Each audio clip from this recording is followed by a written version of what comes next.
Hey guys, today we're heading up to a golf club. So we're doing a little bit of grinding. It's not a massive job. It's about 50 parking bays all in. Little install. Oh, this thing's heavier than I remember. A couple of bays we're going to take the lines out. So we're going to do some grinding. Take the little grinder with us. And going to do some hand mold MMA as well today. So let's get over there. Better grab some straps, tie it down real quick. All right, let's head to the golf club. So I've had this back all of a day. It's got, we got 23 miles left in the tank. We better get to a fuel station real quick. All right, let's head over and meet the guys. They're already on site. I turned up early this morning to meet them. They pitched up around 9:10. I got there about 8:30 after doing the kiddie run. A little bit of a wait, and then turns out they bought the wrong grinder, so had to come back here, get the grinder. And I thought I'd bring the pickup out because this thing's been in for repair for the last month at least, maybe more. Had to have a new gearbox, new clutch, new brakes, new discs, quite a few things actually. I mean, I've owned this thing since new, and it's had quite a heavy life. I used it for winter gritting, so it was towing trailers every day, and then also my landscaping business, so it was towing 3.5 tons all day every day. It's got a bit of an easy life now. Anyway, just leaving up the farm, so head up, get some fuel, meet the guys. Let's reconvene then. Look at these brand new bays in already. These look nice.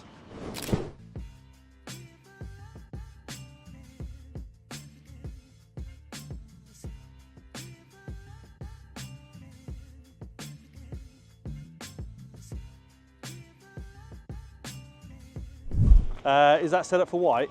That's set up for white, and it's set up on the right-hand side of the line. Let's give her a go.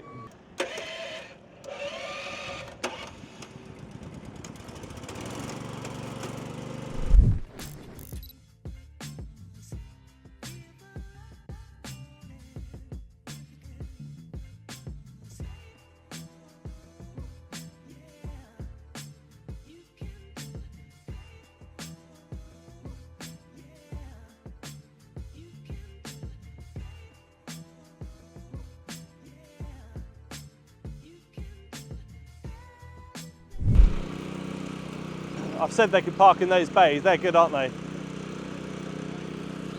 Probably should have checked, shouldn't I? There's me always complaining that people drive with the wet lines, and I've just told someone to go and park in it. I didn't even check if they were dry.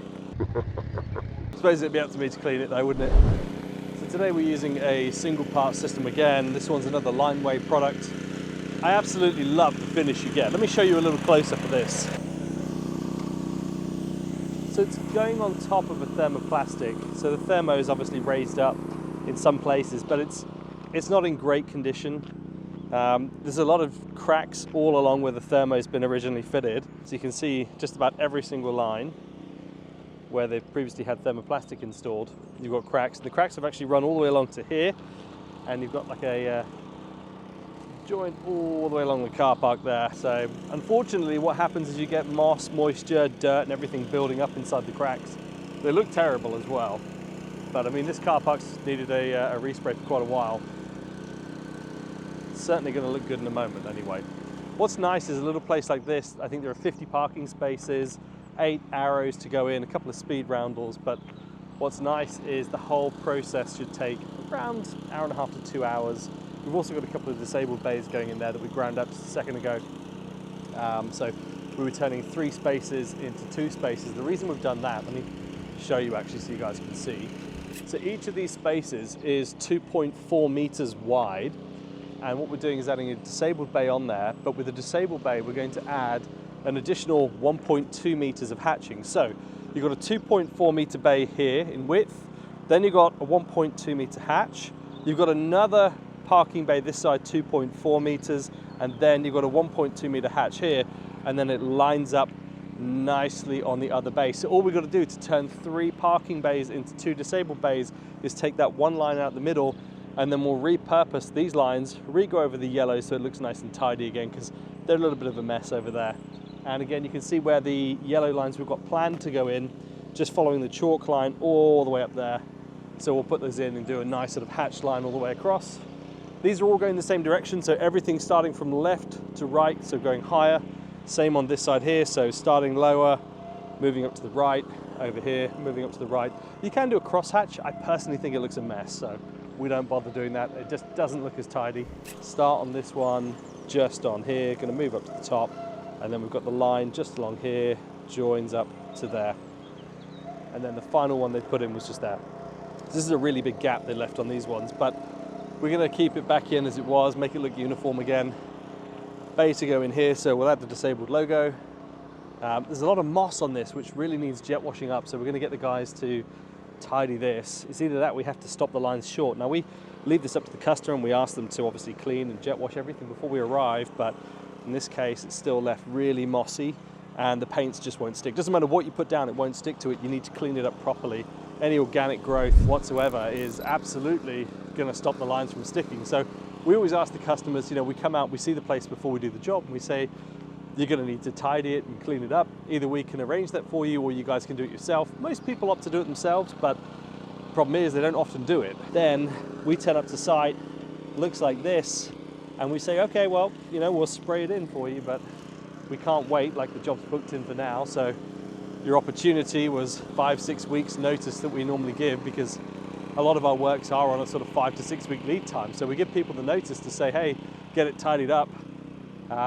If they want to do it themselves, that's great, but it does need to be done at least a day before we arrive, at least. What we don't want to do is turn up and then people say, hey, we'll just go out and get a jet wash and we'll get it all cleaned up for you.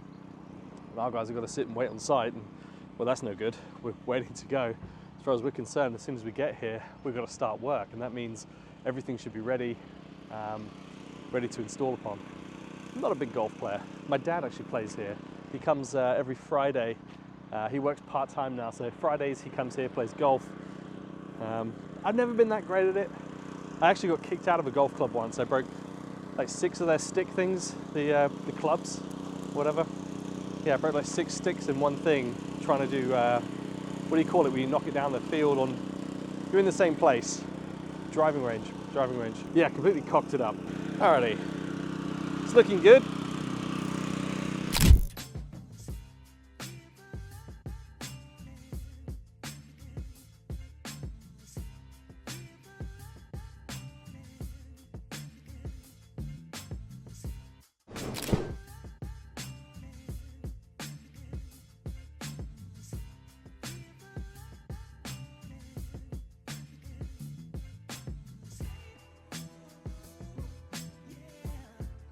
Let's do this in record time, shall we?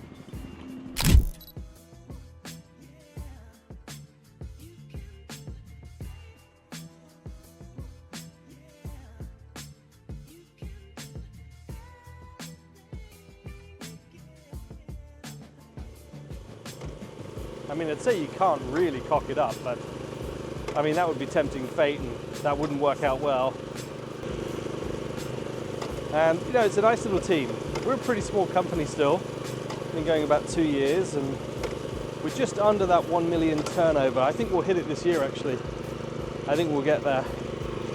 Today we're on the Titan machine. Titan is, honestly, it's not one of my favorites. This one, let's see which one we're on. It's the 6955 Powerliner. I got to be honest, I bought a couple of these, but issues I find, do you see this? The handlebars literally snap. They're made of the cheapest, nastiest metal ever, as do the brake levers. Well, this is actually a front wheel release, but it's a brake lever. They're just such cheap systems, they're terrible. I would never buy a Titan machine again. And you know what's shocking about that?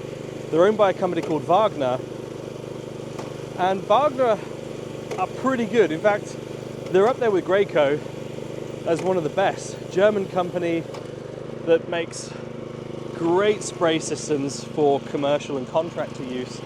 But when it comes to their spray machines, when they bought Titan, they just, I don't know, they haven't put the quality and the money into it.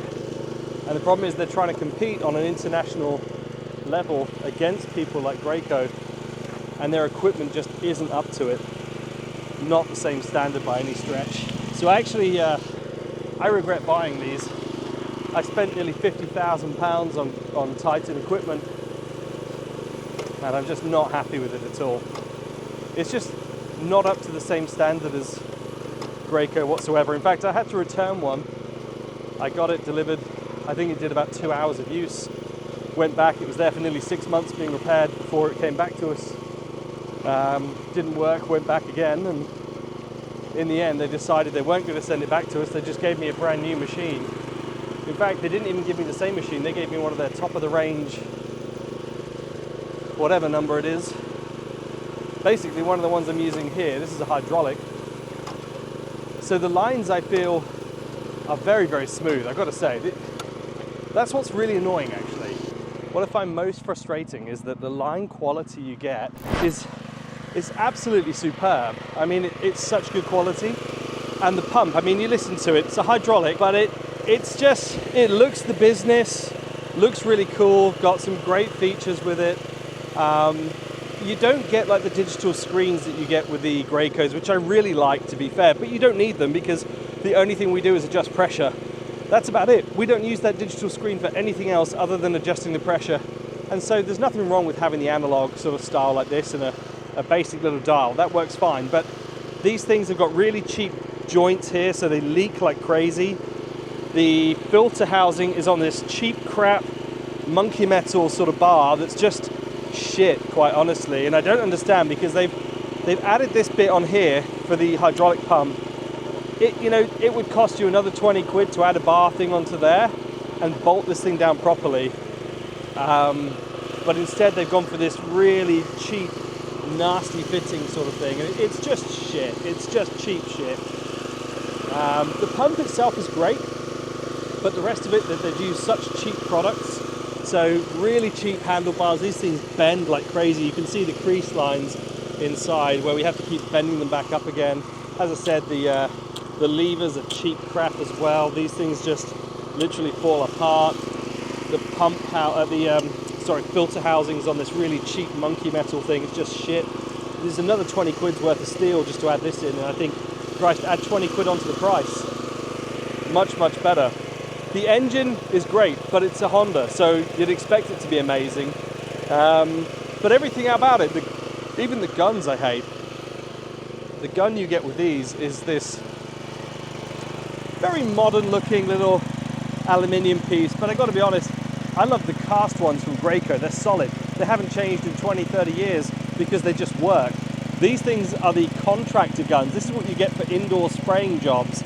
It's not built for this sort of outdoor work, and it just doesn't work. You get the height adjustment on these as well. So with these ones here, you can loosen up the little bolts on the front here. You just loosen these, and then you can adjust the height up and down. Absolute crap. We just leave it in position, doesn't work, we've welded it.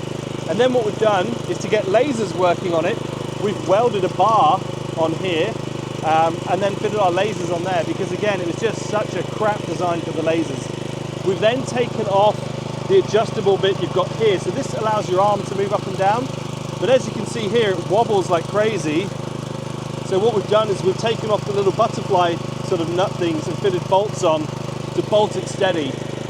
I gotta say, Titan they have done a crap job of putting this together, and I think that anyone buying a line striping unit honestly could do so much better just paying the extra money going to Graco, other than ordering one of these. I would urge everyone to steer clear of these. And I gotta be honest, I mean, the thing is, I do this day in, day out, and I can't stand it. I just think it is absolutely terrible for a commercial piece of equipment. It should be better. Titan should be ashamed of this machine, and Wagner especially. I mean, you guys are a professional company and you're building crap, and you know it. It is crap. This is not Graco, this is substandard, so you guys need to up your game or you aren't going to be in business for long doing this. I mean, your indoor contractor stuff, great, but this stuff, shite. Anyway, it's enough bitching and moaning about it. Let's get some lines pulled in. I complain about how crap I find them and how annoying and terrible I find it, but at the same time, when you see these lines going in, they are so smooth. And that's what's so infuriating, is that you know this thing could be great if they just spent a few $100s or whatever extra on the materials. This would be a great machine and it would compete with Graco. And I think if Titan are going to stay in the business of doing line stripers, There's no two ways about it. You guys need to spend the money and build a better quality machine. I tell you what, I will pay extra money to buy a Graco every day of the week rather than use one of these. And yet the lines I get from this, I have to say, are very, very good. But I spend more time repairing the machine. It's just not worth it. The problem is there's no issue with the Graco lines. That's the point. There isn't an issue with them. They're just as good, really, but the machine quality is better. I say they're just as good. These hydraulics, the hydraulics they've used here are very good. That's the only saving grace of this machine. The only reason we've not set fire to it, quite honestly. And there's been a few occasions where I've wanted to, let me tell you. All right, these bays should be about ready.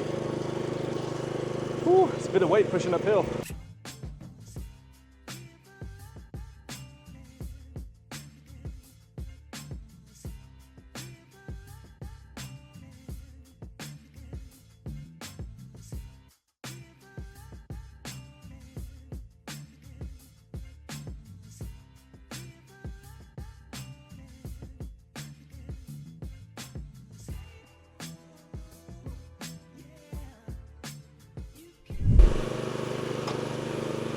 I did mention in another video, actually, there's a new dryer coming out this year.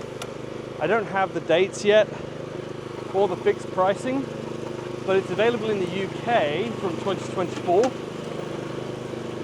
and hopefully in the US Q1 25. The rest of Europe obviously will tie in with the UK, so UK and Europe from 2024, US, Canada, hopefully Q1 2025. I'm actually over in the US, in New York, in May. I'm meeting up with a guy called Kurt Pearson while I'm over there. I'm hoping to find some other people to do line striping while I'm there, because I'm there for a week. I'm just on my own. I fancied a week away. Went to New York about 2 years ago, and I figured I'd do another week in May and come over for a week and yeah, see if there's anyone else that I can meet up with that does line striping, because I think it'd be great to meet someone else and do some over there. I mean, New York City would be a great place to do it as well. It'd be, I imagine it'd be crazy, but hopefully I can find someone through YouTube or LinkedIn that'll let me meet up with them for a day or so, do some work with them. It's one nice thing about this community, actually, in terms of line marking. I mean, I previously worked as an electrician. It was kind of like, I don't know, it was very two-faced in my opinion. People would be nice to you 1 minute, but they'd be talking shit behind your back and they wouldn't want you to succeed. Everyone's sort of threatened, and, you know, I get it, you know, everyone wants to run their own business, but it just wasn't a nice industry in that respect. You just didn't get the friendliness that you get with line marking. At least I don't think, anyway. I find that this industry is quite small, the line marking industry, but it's a nice one. You always get a few people that are absolute muppets. You get that in every industry. Hey, what do you think of the tats? I got this, my wife thinks it looks like a butt. It's like a heart on there. She hates it. Luckily it's a temporary one I was trying out to see if I liked it. I don't. The industry here is nice. It's a small community. I'm going to put an ND filter on because it's super bright now. Let's fit this ND on. Alright, should work better. Anyway, I got the wide angle lens. I only went and bloody lost it, didn't I? Alright, let's get the next ones installed down here. Oh yeah, so as I was saying, small industry, but I love it. And I've only been in the industry a couple of years, but both here in the UK, the US, Canada, even throughout Europe, I've met quite a few people now. And it's nice because everybody gets along. So we've got a couple of arrows to put in here. Now, there's a few ways you can do these. I've just chucked in these ones that you see around here. Freehand the back in, nice and fine, and then he's taped out these to give us the nice triangle shape, and then what we'll do is we'll peel this up in just a sec, like so. That'll give you the nice sharp edges that we want from it. In fact, let me peel the rest of it up and I'll show you. So that's how we can get them in that way. The other way though, probably my preferred way really, is to use a bit of cardboard because it's just quicker. Anyway, as he's taped out, we're gonna spray over the top. One thing I find with spraying over the top of these, you've got to turn the pressure down a little bit, but also you've got to go from directly above because otherwise it'll lift the tape up. So you see it sort of flapping around a little bit like that. Just press it down, but spray from right above, like that. That'll keep the nice sharp edge. If you don't do it that way, you can end up lifting the tape and your lines will look awful. All the way down. Now, it doesn't matter that this is a bit sort of sprayed here, there and everywhere. You're gonna have thicker areas and thinner areas. The trick for this, use the roller. So we use just like a little 4-inch roller on there and just smooth it over afterwards, because that'll give you the really nice consistent finish we want to look for on these. But as you can see, you get a nicely finished arrow like this. Looks great. So you can see it a bit clearer now. This was our middle line here that we've just taken out. So we're just going to blow this down, take out the last little bit on there, and then you've got the yellow 1.2 meter hatching. You hear the difference with the non-hydraulics.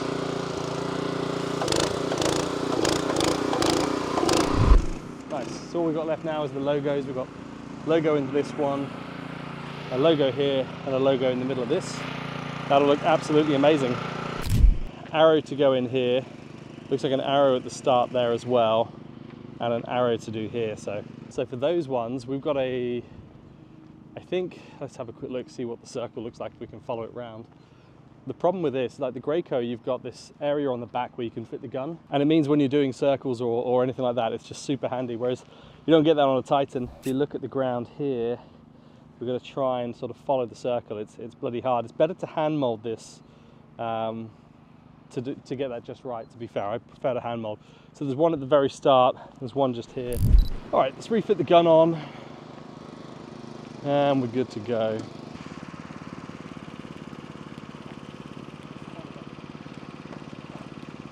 Now you could put these either way round, either way facing, but we have it on the left this side with the guy looking to the left, because on the first one, that's exactly what we got on there. So it doesn't really matter which way round we're going. We'd normally do it this way though. But as long as the first one's like that, we'll keep it all uniform, keep it good. So for this, we'd normally drop down to, let's say, a 219 or something like that on the tip. But you can use a 319 on these as well. The thing is the pressure you've got to drop as well. You probably want to go to about 1,000 PSI. Anything more than that, you'll find you get too much of a kick from it. So this is a 319. You can tell by the width on it. The 219 be a little narrower, even at that height. So let's lift that up. And looking good.